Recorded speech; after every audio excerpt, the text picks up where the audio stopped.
ஒவ்வொரு தடவையும் நான் யோசிப்பேங்க, இந்த மிஸ்டேக் மட்டும் இந்த டைம் பண்ணிடவே கூடாது.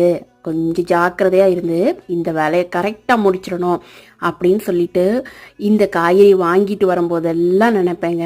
ஆனா அந்த தப்பை திரும்ப திரும்ப பண்ணிடுவேன்.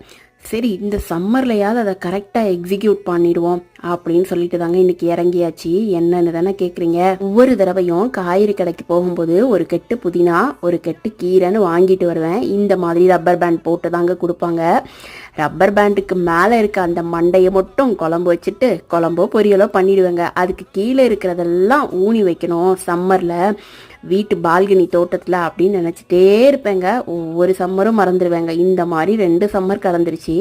இந்த டைமாவது பண்ணிடணும் அப்படின்னு சொல்லிட்டு தான் லாஸ்ட் டைம் ஃப்ரிட்ஜில் டிஷ்யூ பேப்பர் போட்டு வச்சுருந்தேன். சம்மரில் வருதோ இல்லையோ இந்த டைம் எக்ஸிக்யூட் பண்ணிட்டோம் அப்படிங்கிற ஒரு திருப்தி எனக்கு இன்னைக்கு வந்துருச்சுங்க.